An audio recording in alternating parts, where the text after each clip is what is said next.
Chers téléspectateurs, bienvenue dans ce nouvel épisode de eBooster, la première télé-réalité dédiée à l'entrepreneuriat au Sénégal. Alors maintenant, les choses sérieuses commencent. Nous approchons très rapidement des phases éliminatoires et malheureusement, certains candidats vont devoir nous quitter très bientôt. Mais avant cela, ils ont reçu des formations sur le leadership, sur le développement personnel, sur le business plan et sur la prise de parole en public. Et aujourd'hui, ils vont avoir une session très importante sur l'éducation financière, à la suite de laquelle la production leur réserve une petite surprise. Mais je ne vous en dis pas plus. Allons découvrir tout cela, tous ensemble et tout en images, tout de suite. Eh oui, comme l'a si bien dit Sophia, nous approchons à grands pas des phases d'élimination pour nos candidats. Et pour aiguiser leur préparation, ils ont reçu une formation en éducation financière animée par Maria Madjaï. Aujourd'hui, quand on parle de rentabilité, moi je parle de ma perspective de coach en finance. Quand on parle de rentabilité, il y a deux choix à faire. Soit deux, et c'est même la même notion quand on parle de budget. C'est comme pour le problème de l'épargne, pour faire plus simple. Pour épargner, il faut qu'il y ait un restant. C'est ça qu'on dit. Et malheureusement, si on fait cette méthode-là, des fois, on n'épargne pas. Parce qu'on se rend compte que les charges vont être supérieures même aux revenus que vous avez. N'est-ce pas? Donc, d'où l'importance de couper quand l'argent est là pour pouvoir avoir une épargne et dépenser le reste. C'est la même chose en entreprise. Aujourd'hui, le marché, quand vous êtes entrepreneur, c'est comme dans votre vie personnelle. Beaucoup de frais vont augmenter, des charges vont augmenter et les réalités de terrain vont faire que si vous n'optimisez pas vos finances, votre activité va se fermer. Parce qu'il faut de l'argent pour faire de l'argent. Hein. Déjà, vous, en fait, quand vous créez l'activité, il faut qu'il y ait un compte dédié. Ça, c'est la règle de base. Pas votre compte financier personnel ou bien votre compte bancaire perso, mais un compte pour l'entreprise. Si vous savez que les moyens ne sont pas forcément là, vous allez sur une microfinance ou bien où les frais de tenue de compte ne sont pas trop élevés des fois. Mais là-bas, par contre, peut-être le taux d'intérêt peut être plus compliqué que la banque. Est-ce que vous voyez un peu? Maintenant, si vous voyez que vous avez besoin d'autres types de services, vous allez plus sur une banque. Et même pour les banques, les frais peuvent différer. Donc, c'est un travail de recherche et de due diligence à faire. Voilà, c'est très important. Est-ce qu'aujourd'hui, dans le secteur, l'entrepreneur a le droit en fait, de se donner un salaire en fait, comme les autres? On avait anticipé, c'est vraiment de voir où est-ce que vous en êtes. Il faut se baser sur le chiffre d'affaires que vous avez, sur les charges fixes, variables, occasionnelles, et également voir si l'entreprise a un fonds d'imprévu. En matière de rémunération, vous pouvez aller de manière fixe. Donc, vous vous dites, bon, chaque mois, je vais m'arrêter à 100 000 francs pour un début, pour démarrer. Après, vous faites en cascade par palier, c'est-à-dire si par exemple pour le premier semestre, vous étiez à 100 000, le semestre prochain, vous fixez 200 000. L'année prochaine, vous allez sur 300 000, mais ça vous permet le temps, une solidité financière, bien de rechercher. Il y a l'entrepreneur, le promoteur et il y a le projet. Du coup, il faut faire la différence entre le compte personnel de l'entrepreneur et le compte de l'entreprise et il faut être lucide pour dès le départ séparer les deux comptes afin de pouvoir gérer son argent personnel et aussi faire tourner l'activité avec l'argent de l'entreprise. Là aujourd'hui de ma situation personnelle, en fait je vis sans l'argent de l'entreprise. J'ai des ressources pour supporter mes charges, du coup, je n'ai pas besoin que l'entreprise me rémunère. Donc là, aujourd'hui, mais dans l'avenir, si je sens le besoin, je pourrais aussi me rémunérer grâce à l'activité de Holod. Le Baobab, pourtant, il n'a pas fait l'école. Le Baobab, pourtant, comment dirais-je, il n'a pas de diplôme. Est-ce que vous voyez un peu? Mais on peut voir pour les biens immobiliers, même du pays, yor sen tol, sans bruit ni trompette, n'est-ce pas? Donc ils ont compris déjà une règle de base en finance ou bien en argent. Khalis beaucoup de bruit. Même en Chine, aujourd'hui leur levier de financement c'est la tontine. Même les communautés que vous voyez dans chaque pays, c'est comme ça qu'ils s'organisent. Si vous voyez, ils cotisent entre eux pour injecter du capital dans une entreprise d'une personne de la communauté. Même si vous voyez dans leur même de pensée, ils consomment que du chinois, Je donne un exemple terre à terre, ce n'est pas pour faire de la stigmatisation. Et même dans leur habillement, ils habillent chinois, dans les outils qu'ils vont utiliser. Donc il y a cet aspect en fait d'intégration qu'ils ont compris que la richesse commence par la consommation de ce que nous produisons. Et ils utilisent l'argent également comme levier. Eux, c'est pour juste les consommations de base comme ça. Mais après, ils vont injecter ce capital-là sur des leviers tels que l'immobilier, etc. et tout. Eux, ils se sacrifient en fait. Ils ne se concentrent pas sur le visuel, mais sur la vraie richesse, ce qui est dans le compte bancaire. Moi, toutes les personnes aujourd'hui que je connais, c'est ça qu'ils ont compris. Ils s'habillent de manière très simple, c'est wax bariwul. Et pourtant, si on regarde sen quincaillerie yi am sen business taaba yi am na kuy gérer comptabilité bi fofu de ñom duñ ko gérer. Té pourtant ñoy ëpp xaalis liquide la ñuy yor dem verser ko banque bi loolu lay gis pour octroyer des crédits pour jënd des biens qui sont hyper chers. Ce qui fait que quand ils vont acquérir, même si c'est à l'endettement, rapidement, ils vont pouvoir solder cette dette-là. Donc, l'argent a toujours été tabou. Donc, on a tendance à dire en Afrique, mais moi je le dirais dans toutes les communautés du monde. L'argent reste une problématique, voilà, assez tabou, assez cachotier. Beaucoup de gens n'assument pas, en tout cas, ces questions financières, n'aiment pas en parler, et ça se ressent. C'est-à-dire, si vous remarquez en Afrique, en tout cas, surtout dans notre pays, au Sénégal, même beaucoup d'apprenants adultes sont confrontés à des problèmes d'endettement, à des problèmes liés à l'épargne, au budget, à la gestion des dépenses. Donc, toutes ces questions-là auraient pu être résolues si très tôt on nous a initiés à ces questions, n'est-ce pas, de gestion de l'argent quotidiennement. La banque, c'est ça. La solvabilité dont on parle, c'est un lien de confiance. Parce que il faut comprendre aussi c'est quoi le schéma d'une banque. La banque aujourd'hui, c'est une société. Moi, je le vois comme une société. L'argent qu'on octroie en crédit, ce n'est pas l'argent de la banque. C'est l'argent des consommateurs qui sont venus déposer en épargne. Eux, ce qu'ils vont avoir comme intérêt, ou bien c'est l'intérêt. Et d'autres types de services annexes, tels que les banques, mobile money et tout ça, etc., qu'ils peuvent mettre en place pour avoir des commissions et tout ça pour gagner de l'argent. Et eux, ils l'ont compris. Parce que si tu as 30 millions, rien n'empêche qu'on te donne 150 millions, 200 millions. Parce que tu pourras payer. Et quand tu vas acquérir le bien, et c'est ça le point fort, en tout cas dans le secteur de l'immobilier ou bien dans d'autres secteurs. Quand tu achètes un bien, en une année, elle double de valeur. Donc toi, carrément, ta dette, elle devient nulle. Parce que rapidement, si tu sais bien sur quelle est la stratégie à utiliser pour rentabiliser cet investissement-là, tu es bien. Vous n'avez rien à prouver à qui que ce soit, mais à vous-même et à vos clients. Comme je l'ai tantôt dit, je le répète, l'investisseur premier de votre activité, c'est le client. Il doit être satisfait, que votre solution doit proposer vraiment une solution en fait, à son problème. Tout simplement. Vous me suivez? Donc la documentation et la transparence, c'est très important. Donc je ne sais pas si vous suivez vos finances, vous avez un tableau, vous avez des référentiels, mais il faut le faire. Au pire des cas, si vous ne le faites pas, avoir une personne ressource qui le fait dans la structure, un comptable, ou bien une personne externe qui le fait. Si vous le faites, vous n'avez pas ça, vous avez au minimum Excel, vous suivez les rentrées et les sorties pour avoir une visibilité. Parce que pour moi, c'est hyper dangereux quand même et ça gâche votre crédibilité. Quand une personne vient vers vous en tant qu'entrepreneur, vous demande quel est votre chiffre d'affaires, vous ne pouvez même pas le lui dire. Ça, c'est à éviter parce que ça vous décrédibilise dès le début. Un entrepreneur se prend au sérieux. Et on ne donne pas des chiffres au hasard. Parce que pour moi, la finance, ça doit être basé sur des faits, sur ce qui est là, ce qui est réel. C'est très important. Donc, et ça permet aujourd'hui de pouvoir gérer la trésorerie, la comptabilité et également faire de la gestion financière. Donc, c'est ça les trois leviers en fait de la gestion financière, la trésorerie. C'est ça le nerf de la guerre. Parce que nous, des fois, on est carrément à court de cash, quoi. Pour certaines structures, ça dépend. Parce qu'il y a certaines entreprises aussi, ils sont très liquides, par le type d'activité. Il y en a d'autres, ça va quoi, c'est gérable.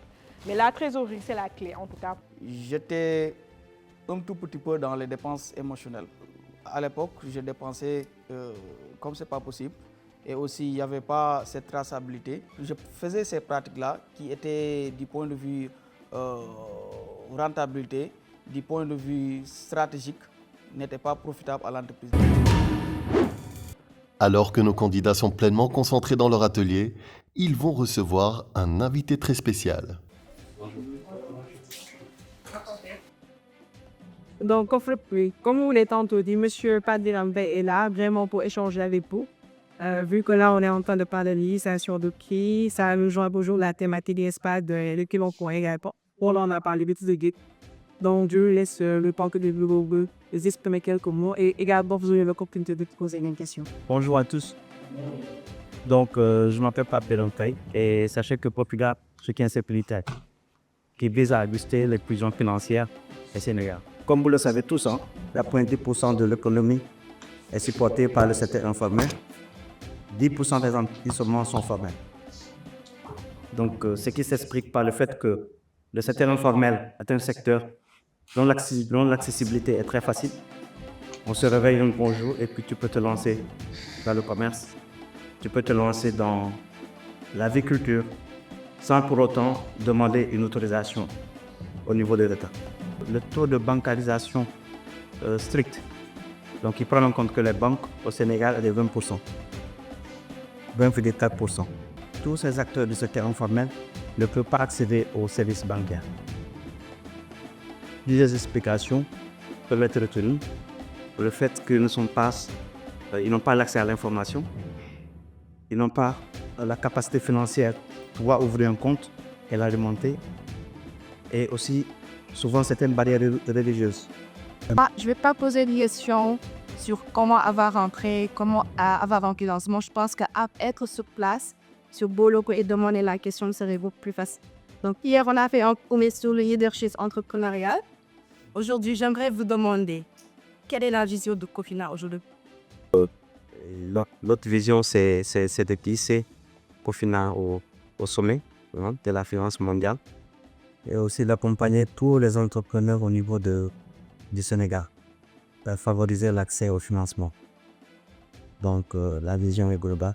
L'idée, c'est d'accompagner les entrepreneurs dans leur quête d'accompagnement et dans leur quête de financement. Les candidats ont voulu immortaliser le moment. Les candidats continuent leur apprentissage dans le bootcamp. Donc c'est important aujourd'hui de pouvoir gérer ces indicateurs-là. La comptabilité. La comptabilité pour moi, c'est juste en fait le journal de votre structure. Aujourd'hui, quand une personne vient ouvre, il y a une visibilité de toutes les transactions, n'est-ce pas? Et finalement, la gestion financière. Aujourd'hui, la comptabilité doit vous permettre de mettre en place une bonne gestion financière. Parce que ça vous permet en avance de savoir ce qui ne va pas dans vos structures. Est-ce que je dépense trop sur les charges fixes? Est-ce que le personnel me coûte trop cher? Est-ce qu'aujourd'hui, voilà, local, vous m'en êtes cher, etc., etc. Donc, ça vous permet de vous poser les bonnes questions, donc de faire une analyse financière. Si vraiment vous arrivez à faire de gérer cette différenciation-là, à savoir, ça, c'est le compte de l'entreprise, je dois me payer un salaire. Maintenant, ce salaire-là, moi, je peux faire ce que je veux, mais voici le fonds de l'entreprise, je ne touche pas. Vous allez voir que sereinement, vous allez avancer petit à petit. Et surtout, comprendre que cette gestion financière, vous n'êtes pas forcément obligé de le faire seul. Les ressources humaines dont on parle aussi, il l'a dit. Les ressources humaines, ils sont clés pour débuter. Comptable, c'est clé. Pour la e-réputation, avoir un community manager, ça c'est clé. Avoir peut-être une personne, un commercial. Parce que des fois aussi c'est une réalité. Des entrepreneurs qui ne peuvent pas dire, c'est quelqu'un de background, de gérer, c'est normal.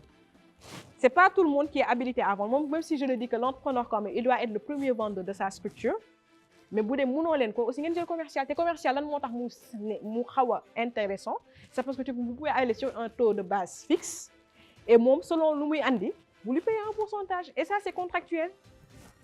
Est-ce que vous voyez un peu? Donc, au moins, quand même vous recrutez des gens, soyez sur des cibles ou choisissez des personnes que l'objectif principal, c'est d'accroître votre chiffre d'affaires le plus rapidement possible. Mais pas de prendre des gens juste pour les payer alors qu'ils ne font rien. Avoir une bonne éducation financière est un facteur clé pour un entrepreneur et espérons que les conseils de Mariam Ndiaye seront utiles pour nos candidats. Vous connaissez déjà les candidats de eBooster, mais qui sont-ils vraiment et que font-ils vraiment dans leur milieu professionnel? Allons en découvrir quelques-uns. Je me nomme Abdallah Ndiaye, je suis technicien supérieur en énergie renouvelable et efficacité énergétique. Je suis né à Guédiawaye, mais je suis d'origine borois. C'est là où se trouve toute ma famille. Fondateur de Accès Énergie Solaire, qui est une entreprise qui œuvre dans le domaine des énergies renouvelables, sur toute la chaîne de valeur, de la vente jusqu'à l'installation en passant par la maintenance mais nous faisons aussi de la consultance en efficacité et sobriété énergétique. Notre solution actuellement se base sur les systèmes de pompage solaire intelligents. Donc nous permettons aux agriculteurs d'avoir de l'eau en permanence et en abondance grâce au système de pompage solaire. Mais nous intégrons des systèmes IoT qui permettent de gérer l'irrigation de façon intelligente à travers les nouvelles technologies. Je m'appelle Maria Mandao, je suis étudiante originaire de Kaffrine. Je suis la fondatrice de Mafa Sublime, une plateforme e-commerce qui offre une large choix de tenues traditionnelles sénégalaises modernisées pour les femmes et les hommes au Sénégal et la diaspora. Je suis une entrepreneuse, je suis jeune, j'ai 23 ans et j'ai des ambitions. Je suis passionnée par l'entrepreneuriat numérique et je veux démontrer plus mes talents et montrer les potentiels que j'ai pour me démarquer dans ce milieu. Je m'appelle Mamoudou Boy Diallo, je suis un migrant de retour après mon master au Brésil. J'ai décidé de revenir au Sénégal pour cofonder le GIE des Jeunes Travailleurs, une entreprise spécialisée dans la production agricole, la transformation ainsi que la distribution. Nous essayons de donner un regard de bienveillant à cette jeunesse africaine, à cette jeunesse sénégalaise, à cette jeunesse tambacoundoise pour leur montrer qu'aujourd'hui, pour réussir, l'entrepreneuriat est la voie royale. Donc nous sommes dans l'agroalimentaire et parallèlement, nous sommes animés de cette ambition qui est folle, c'est-à-dire de nourrir les Sénégalais, de nourrir les Africains. Tout d'abord, on a ce qu'on appelle une association des GIE de producteurs qui se charge de la production. Par exemple, prenons l'exemple du fognon, qui sélectionne les meilleures graines pour avoir de bons rendements. Deuxièmement, il y a des unités de transformation. Nous travaillons en étroite collaboration avec des coopératives, des GIE qui sont spécialisées dans la transformation. Et comme l'avait annoncé la production, on a réservé une petite surprise à nos candidats hors du bootcamp. Et pour une surprise, ça en est une. Salam guys, j'espère que vous êtes en jàmm. Man Fatou laa tudd, tout le monde me connaît par Fit Fatou. Ça c'est coach Gora, coach G. C'est mon business partner and head coach. Je suis très contente que eBooster indi leen fii parce que sport dafa am loo xam ne dafa koy def ci yaram. C'est au-delà du physique. Non seulement pour être un bon entrepreneur, il va falloir que vous ayez une mental clarity, mais il faut que vous ayez un amul prix. Vous faites que vous ayez aussi sa yaram do meuna di top to dara. So, whenever you guys are ready, on va commencer par échauffement. On va s'échauffer sur les tapis. Après ça, on va faire quelques séances de musculation. Le pied droit, on y va. Et on respire.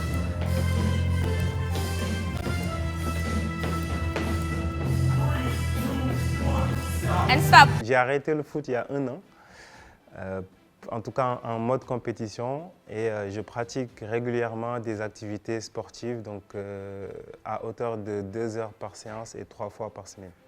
Aïcha, let's go. C'est beaucoup le mental. On y va.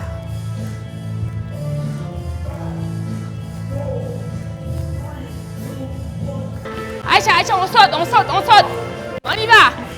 On y va, on saute. Bon, ce qu'on a vécu c'est chez Fit Fatou. Je veux dire que c'est une expérience aussi parce qu'elle nous a montré quelles sont les techniques et les pratiques auxquelles une personne peut s'adonner vraiment pour améliorer ses capacités physiques et émotionnelles, parce que c'est très important pour un entrepreneur de faire du sport de façon régulière et que ce sport-là contribue à ton développement. Aujourd'hui, ce n'est même pas un débat. Si vous n'êtes pas en santé, il est très difficile d'accéder à vos objectifs. Now, on descend. Attention, on y va jusqu'à 10. 3. Poitrine est sortie. 7. Let's go. Aïcha. 8. On descend. 2. Et 10. Good job. Good job. Durant la séance, c'était un peu dur, mais je n'ai pas lâché. J'étais à l'esprit, je me suis mise à l'esprit que quand je commence une chose, je ne lâche pas. Même si c'est dur, on continue sur le même cap. Et c'est ce que j'ai fait. On commence avec le gainage. OK? Pour le gainage. Les coudes sont dessous des épaules, comme ça, et on tend comme ça. Pendant près d'une heure, coach Fatou va pousser les candidats au bout de leurs limites et certains commencent à montrer des signes de fatigue. 3, 2,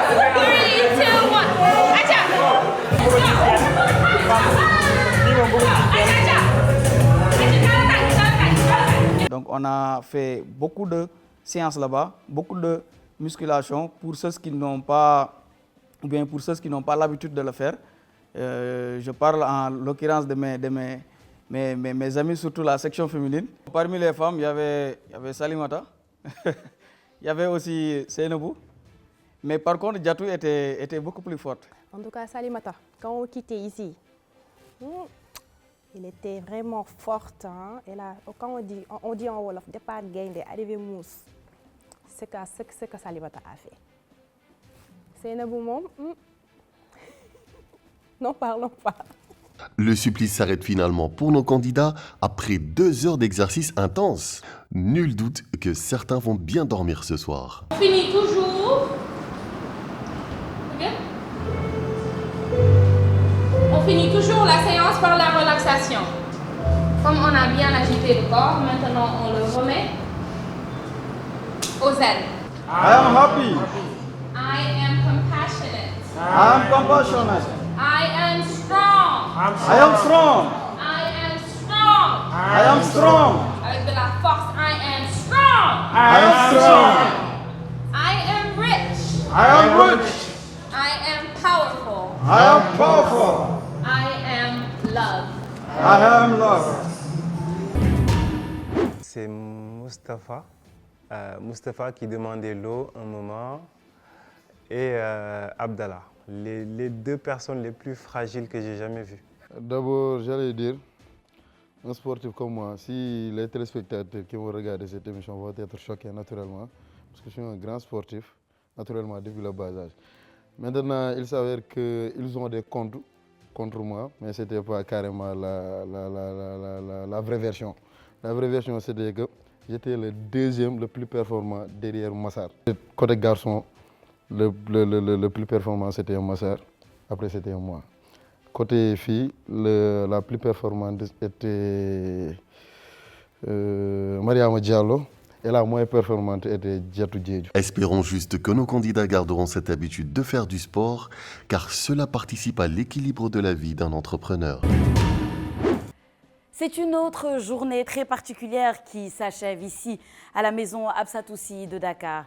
Après une formation riche en apprentissage avec la ravissante Mariama Ndiaye, la Money Coach, la production leur a réservé la surprise de les emmener chez Fit Fatou, qui leur a dispensé un cours de fitness très intense.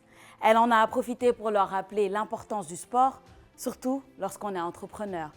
Et d'après ce qu'on a vu, elle n'y est pas les 2 mains mortes. Je suis sûre que nos entrepreneurs vont bénéficier d'une bonne nuit de sommeil ce soir.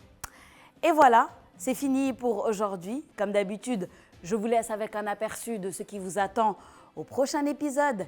Et n'oubliez pas de nous suivre sur les réseaux sociaux. À très bientôt. Aujourd'hui, nos candidats vont recevoir la dernière formation, l'ultime atelier, avant que ne démarrent les phases éliminatoires. En fait, il faut juste être focus sur son parcours. C'est pour ça que c'est important d'avoir une vision à long terme et pas à court terme. Quand c'est à long terme, vous savez là où vous souhaitez être. Le plus intriguant dans ça, c'est que quand je faisais des posts, j'avais peu de réactions.